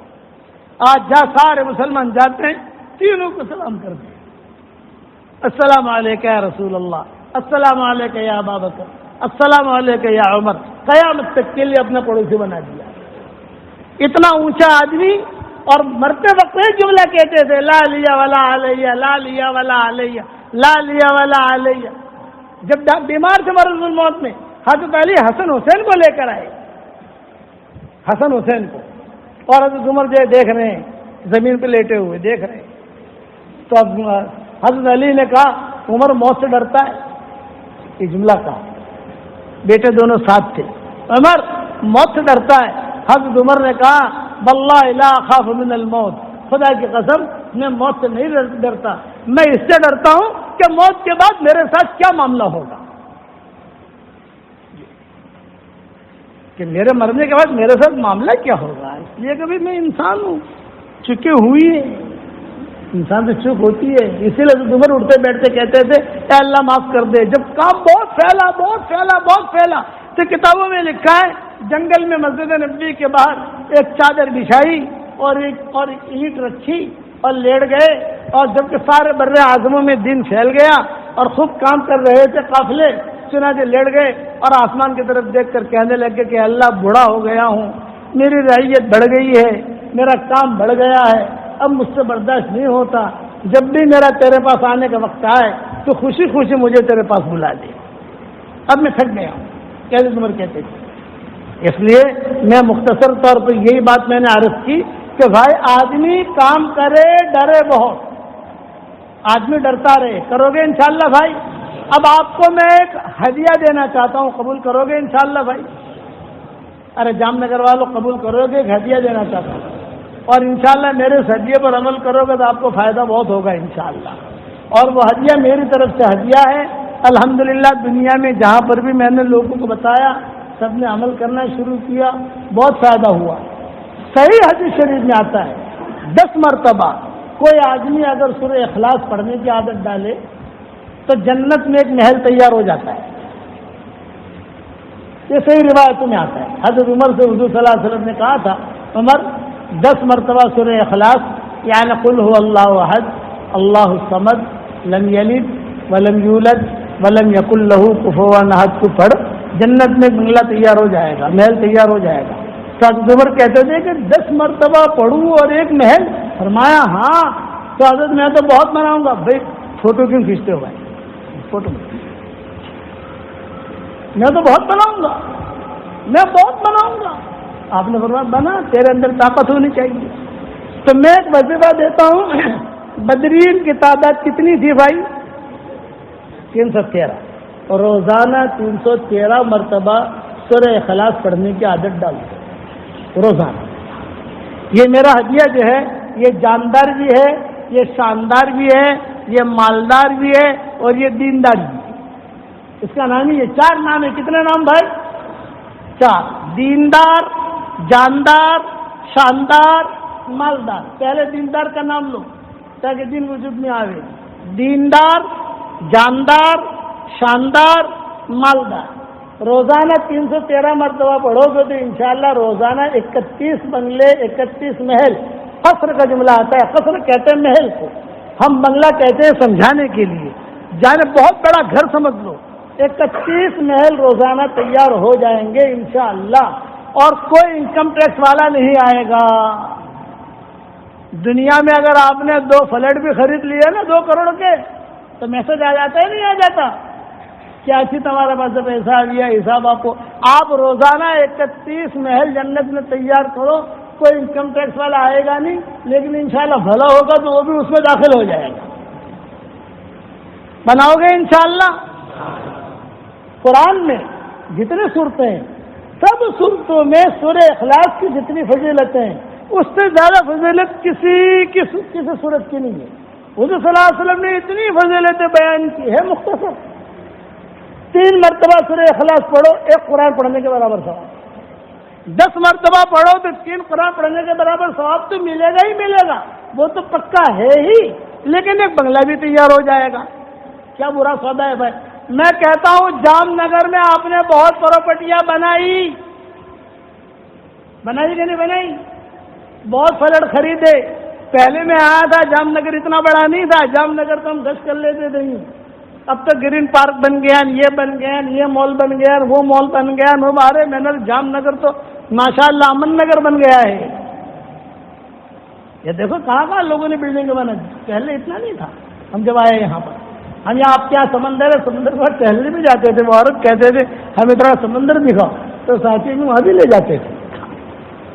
تو جب جام نگر میں پراپرٹی بنا، آج میری تشکیل کیا ہے؟ جنت میں پراپرٹی بناؤ، سب بناؤ گے انشاءاللہ؟ اس پر جو ہے یہ میرا وظیفہ ہے، دیندار، جاندار، شاندار، مالدار، اور یہ میری تصویر ہے، یہ بھی دیندار، جاندار، شاندار، مالدار، یہ تصویر۔ اب یہ تصویر سب کو تو میں دے نہیں سکتا، یہ ہمارے محترم کو دے رہا ہوں، لو یہ میری طرف سے ہدیہ آپ کو انشاءاللہ۔ یہ ماشاءاللہ دعوت کے کام کی فکریں کرتے ہیں، اور انہوں نے کہا 15 ستمبر سے پیدل جماعت کی ترتیب دینی ہے۔ مجھے بہت خوشی ہوئی، پیدل جماعت ماشاءاللہ وہ تو بہت اچھی چیز ہے، نقل و حرکت ہونی چاہیے۔ تو آپ سب کی طرف سے ان کو ہدیہ دے دیا۔ مجھے ان کا نام معلوم نہیں ہے، یہ مجھے پہچانتے ہوں گے، میرے ابا کو پہچانتے ہوں گے، بیٹھیں گے تو پتہ چلے گا انشاءاللہ۔ تو یہ میں اس پر میں آپ کو قصہ سناتا ہوں۔ بمبئی میں نواب مسجد ہے، وہاں کے گھاسی بہت رہتے ہیں۔ بمبئی میں ہمارے جتنے مریدین ہیں، مجھے کراچی سے کہاں سے میسج آئے کہ کل آپ ہمارے گاؤں میں جا رہے ہو۔ ہم بھی جو ہے جام نگر کے ہیں، ہم بھی جام نگر کے۔ ہمارے ابا رحمۃ اللہ علیہ جام نگر کے بارے میں اشعار بھی سناتے تھے اسے، دادا بھیا کے جامڑا دے من ایک گامڑا، ایسا کوئی اشعار سناتے تھے یہاں کے اس وقت میں ہم کو۔ وہ بھی مار کھا کے آئے تھے، ہم بھی مار کھا کے آئے تھے۔ تو کہتے تھے کہ یہاں پہ راجا ہوگا، راجا، اس راجا کی کچھ چیزیں ابا ہم کو سناتے تھے۔ خیر، تو میں میرا قصہ سناتا ہوں کہ یہاں بمبئی میں نواب مسجد ہے، روزانہ میں ہر سال رمضان میں وہاں بیان کرتا تھا۔ 17 سال تک میں نے بیان کیا، میں نکلا تو ایک نوجوان لڑکی برقعے کے ساتھ وہ جو ہے کھڑی ہوئی اور کہا کہ ابو جی ایک بات کرنی ہے، ابو جی ایک بات کرنی ہے۔ میں نے کہا کرو بیٹا، میں کار میں بیٹھا ہوا۔ اس نے کہا ابو جی میری 28 سال کی عمر ہو گئی اور میرا نکاح کہیں ہی نہیں ہو رہا ہے، آپ مجھے کوئی وظیفہ دے دو۔ میں نے کہا میں وظیفہ دوں گا تو عمل کرے گی انشاءاللہ؟ بولے بیٹا ابو جی میں ضرور عمل کروں گی، بہت پریشان ہوں۔ اس وقت میں 100 مرتبہ پڑھواتا تھا لوگوں سے۔ کتنی مرتبہ؟ 100 مرتبہ۔ لیکن اب آج اس وقت میں آپ کے پلاٹوں کے بھاؤ بڑھ گئے، آپ کی زمینوں کے بھاؤ بڑھ گئے، آپ کے دکانوں کے بھاؤ بڑھ گئے، تو ہم نے بھی ہمارا ریٹ بڑھا دیا۔ ہمارا جو ابتدا ہوئی 100 مرتبہ سے، کہ 100 مرتبہ پڑھو، اب میں 313 مرتبہ پڑھواتا ہوں۔ اور الحمدللہ وہ کہتے ہیں نا، ارے اتنا مہنگا کپڑا کون خریدتا ہے، یوں کہ آتے ہیں گاہک، تو میں بھی لوگوں کو کہتا ہوں، تو کہتے ہیں 313 مرتبہ کون پڑھے گا؟ فکر مت کرو، ہے ہمارے پاس کسٹمر پڑھتے ہیں ماشاءاللہ۔ 313 مرتبہ کہتے ہیں، اور 313 مرتبہ نہیں بلکہ وہ 10 لاکھ مرتبہ پڑھتے ہیں، ایسے نہیں۔ میں نے اس کو، میرے ہاتھ میں تسبیح تھی، کہا بیٹا یہ تسبیح میری دیندار جاندار شاندار مالدار یہ تسبیح ہے، اور یہ میرا وظیفہ ہے، 100 مرتبہ روزانہ سورہ اخلاص پڑھ، اور اللہ تعالیٰ سے اچھا شوہر مانگ، رزق مانگ، رزق یہ بھی رزق ہے۔ ابو جی ہر مرتبہ بسم اللہ الرحمن الرحیم پڑھوں؟ سوال کیا۔ میں نے کہا بیٹا جب کھانا شروع کرتے ہیں تو ایک مرتبہ پڑھتے ہیں یا ہر لقمے پر پڑھتے ہیں بسم اللہ؟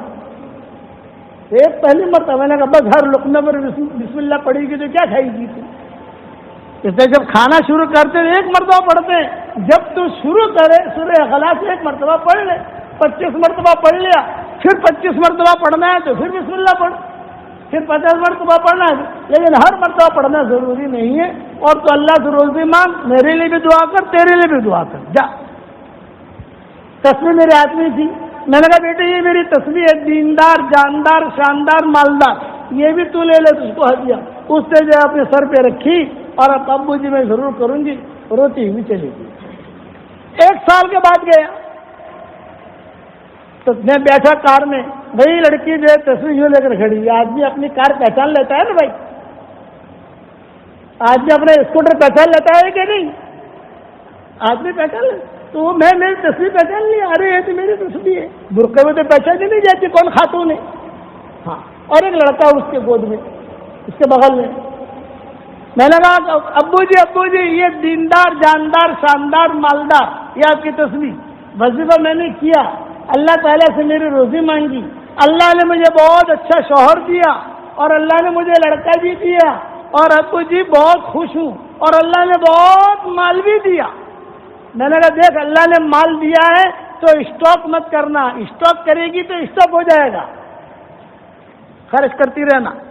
اور ابو جی خوشخبری اور سناتی ہوں، سناؤ بیٹا۔ یہ کہا میرے گاؤں میں، ہمارے محلے میں، ہماری بلڈنگ میں کئی لڑکیاں ہیں، ان کے بھی رشتے ہوتے نہیں تھے، وہ آتی تھی میرے پاس، ارے علیمہ تاری شادی تھی گئی، ہماری کیم شادی نہیں تھی، تو اتنی بڑی اسمارٹ تھی نہیں، ہمیں تو تارا تھی بتا رہے اسمارٹ تھی، سمجھ گئے؟ تو اتنی زیادہ اسمارٹ ہے نہیں، ہم تو تجھ سے زیادہ اسمارٹ ہیں۔ تو میں کہتی تھی دیندار جاندار شاندار مالدار، پھر تصویر دیتی تھی یہ پڑھو شروع کرو۔ ابو جی تقریباً سب کے نکاح ہو گئے، اور اب ہونے بھی والے ہیں، یہ سورہ اخلاص کی برکت۔ یہ تو قصہ ہے، لیکن ایک حدیث سنا دوں۔ ایک صحابی ہے، ان کا نام ہے معاویہ ابن معاویہ لیثی انصاری۔ تبوک کے وقت میں تبوک جا نہیں سکے، بیمار ہو گئے، حضور صلی اللہ علیہ وسلم اور صحابہ تبوک چلے گئے، مدینہ میں ان کا انتقال ہوا۔ پیچھے حضرت جبریل آئے حضور صلی اللہ علیہ وسلم کے پاس تبوک میں، 600-700 کلومیٹر ہے تبوک مدینہ منورہ سے، آئے اور حضور صلی اللہ علیہ وسلم سے جبریل نے کہا کہ حضرت وہ معاویہ ابن معاویہ لیثی انصاری ہے، اس کا انتقال ہو گیا ہے، آپ اگر اجازت دیں تو اس کا جنازہ ہم یہاں لے آئیں تبوک میں، آپ جنازے کی نماز یہاں پڑھ لیں، اور اگر آپ اجازت دیں ہم ان کا جنازہ وہاں پڑھ لیں مدینہ میں۔ آپ نے فرمایا نہیں جنازہ لاؤ یہاں۔ سارے فرشتے، بعض کتابوں میں لکھا ہے 70,000 فرشتے اس کا جنازہ لے کر آئے، معاویہ ابن معاویہ لیثی انصاری کا۔ حضور صلی اللہ علیہ وسلم نے جنازے کی نماز پڑھی، پھر حضور صلی اللہ علیہ وسلم سے جبریل نے پوچھا حضرت اگر آپ کہیں یہاں دفن کر دیں، یا آپ کہیں تو بقی میں دفن کریں. آپ نے فرمایا نہیں، بقی میں لے جاؤ، وہاں دفن کرو. پھر آپ نے پوچھا، یہ کہا کہ جبریل آدمی مرتا ہے وہاں دفن ہو جاتا ہے. ان کو اتنا اعزاز کیوں ملا، اتنی بڑی عزت کہ صاحب مدینہ میں انتقال ہو رہا ہے، فرشتے ان کا جنازہ یہاں لا رہے ہیں، مجھ سے پڑھوا رہے ہیں، پھر بقی میں دفن ہو رہا ہے. اتنی عزت کس وجہ سے ملی؟ حضرت جبریل نے کہا حضرت اس وجہ سے عزت ملی ہے کہ یہ سورہ اخلاص بہت پڑھتا تھا. یہ بڑی فضیلت ہے، سورہ اخلاص بہت پڑھتا تھا سورہ اخلاص. ابو ذر غفاری بیٹھے ہوئے، اب جبریل آئے، احاذا ابا ذر یا رسول اللہ، یہ ابو ذر ہے. آپ نے فرمایا ہاں ابو ذر ہے، لیکن تم کیسے پہچانتے ہو ان کو؟ تو حضرت جبریل نے کہا آسمان والے مدینہ والوں سے زیادہ پہچانتے ہیں. کیوں؟ دو عادتیں ہیں ان میں، ایک ان کے اخلاق اچھے ہیں، دوسرا کہ یہ سورہ اخلاص بہت پڑھتے ہیں. میں نے بیانات شروع کیے ہیں نواب مسجد سے. تو ایک ڈاکٹر نہیں ہے گجرات کی، احمد آباد کی، شکاگو میں، اس کا مجھے فون آیا کہ مولانا 5 لاکھ مرتبہ میں نے پڑھ لیا ہے. کتنی مرتبہ بھائی؟ 5 لاکھ. میں نے کہا بہت اچھا، اور یہ میں آپ کو ہدیہ کر رہی ہوں، اس کا ثواب مجھے ملے. میں نے کہا بہت اچھا. پھر کچھ سالوں کے بعد فون آیا، الحمدللہ 10 لاکھ مرتبہ ہو گیا. لیکن مولانا ایک کوئسچن، ایک سوال، 10 لاکھ مرتبہ ہو گیا تو میرے تو بہت بنگلے بہت محل تیار ہو گئے، وہاں بھاڑا آئے گا کہ نہیں آئے گا؟ بھاڑا ہم جو سنتے ہیں لوگوں، کرایہ رینٹ، ہمارا ذہن میں تو یہی ہوتا ہے نا. تو میں نے کہا کہ ڈاکٹر نے صاحب وہاں بھاڑا تو نہیں آئے گا، تو اتنے بنگلے کیا کریں گے، روزانہ ایک بنگلے میں جا کے رہیں گے. میں نے کہا ڈاکٹر نے صاحب آپ ٹینشن مت لو، جب ہم جنت میں جائیں گے انشاءاللہ وہاں بیٹھ کر مشورہ کر لیں گے. میرے والد صاحب رحمۃ اللہ علیہ کبھی مذاق نہیں کرتے. جن بوڑھوں نے میرے ابا کو دیکھا ہے یا میرے ابا کے بیانوں میں بیٹھے ہیں یا میرے ابا کے ساتھ کہیں اجتماعات میں کہیں ملاقاتیں رہی ہیں، تو ابا کے مزاج میں فکر تھا دعوت کے کام کا، دین کا. لیکن ہنسانا مذاق کرنا یہ نہیں. لیکن کبھی کبھی مجھے کہتے تھے بیٹا آپ تو جنت میں بنگلہ بنائے جاؤ روز بڑھوان جے اللہ جنت میں بنگلہ الوا پر قادر سے، یہ اللہ بمبئی میں بنگلہ علی رہے. اپنے کو تو جنت میں بنگلے بناتے رہنے کا. جو اللہ جنت میں بنگلے دے سکتا ہے، محل دے سکتا ہے، وہ اللہ بمبئی میں بھی بنگلے اتار سکتا ہے، مکہ میں بھی اتار سکتا ہے، مدینہ میں بھی اتار سکتا ہے. جہاں تم رہو گے اللہ تمہیں بنگلے دے گا. جب اتنے سارے بنگلے ہو جائیں گے تو اللہ کہے گا کہ لے 500 بنگلہ اور لے اوپر سے مکل سے اللہ تعالیٰ فکر مت کرتے تو بنائے جا. تو میں بھی آپ کو کہتا ہوں بناؤ گے انشاءاللہ. جو اللہ وہاں دے گا وہ اللہ جام نگر میں بھی دے سکتا ہے. یہ بہت بڑی چیز ہے جو میں نے آپ کو ہدیہ دیا ہے. اس کے بعد دعائیں قبول ہوں گی، اس کے بعد رشتے ہوں گی، اس کے بعد پریشانیاں دور ہوں گی، اس کے بعد ساری حاجتیں پوری ہوں گی. یہ میرا زندگی بھر کا تجربہ ہے. کرو گے تو انشاءاللہ فائدہ ہوگا. اب اخیر میں ایک بات یہ کہتا ہوں کہ سارا مجمع یہ نیت کرے کہ ہمیں مرتے دم تک انشاءاللہ دین پر چلنا ہے، اور مرتے دم تک ہم نمازوں کا اہتمام کریں گے. کہو انشاءاللہ. اب ہمارا کام ہے دعوت کا کام سدا بہار. اس میں 15 ستمبر سے جماعت نکل رہی ہے. 15 ستمبر سے پیدل کی، ہاں پیدل اللہ کے راستے میں پیدل چلنا اس کی فضیلت بہت تھی. من برف قدمہ کہ جس کے قدم جو ہے اللہ کے راستے میں چلتے چلتے غبار آلود ہو جائیں، جہنم کی آگ اس پر حرام ہو جاتی ہے. حضرت رحمۃ اللہ علیہ فرماتے تھے دنیا سے اگر عذاب کو اٹھانا ہے پیدل جماعتوں کی نقل و حرکت کرو. اسی لیے پہلے زمانے میں، اب تو دور ختم ہو گیا، ہمارے ہندوستان میں جو اسلام پھیلا ہے وہ حاجیوں کے پیدل قافلوں سے پھیلا ہے. ایک ایک آدمی کے چلنے سے نہیں، حاجی کے قافلے چلتے تھے پیدل. 6 مہینہ جانے کے 6 مہینہ آنے کے وہ پیدل جاتے تھے. عورتیں ہوتی تھی، مرد ہوتے تھے، دعائیں مانگتے تھے، قبولیت ہوتی تھی. اس کے بعد جو ہے لوگ جو ہے مسلمان ہوتے تھے. تو ہمارے جو جماعتوں کی نقل و حرکت ہے پیدل، یہ اگر مشورے سے طے ہوئی ہے نا، مشورے سے طے ہوئی ہے نا. ہاں مشورے سے طے ہوئی اس میں خیر ہے. بغیر مشورے کے آدمی جماعت نہ نکالے. مشورہ کرے اپنے بڑوں سے جو بھی ذمہ دار ہیں اور وہ اجازت دے کہ ذرا پیدل نکالو. تو پیدل جماعت اسے اللہ کا غصہ ٹھنڈا ہوتا ہے. نکلو گے انشاءاللہ. اب بتاؤ 3 چلنے کے لیے کون کون تیار ہے؟ جلد کھڑے ہو کر نام لکھاؤ, پھر ہم دعا کرا لیں انشاءاللہ پانی.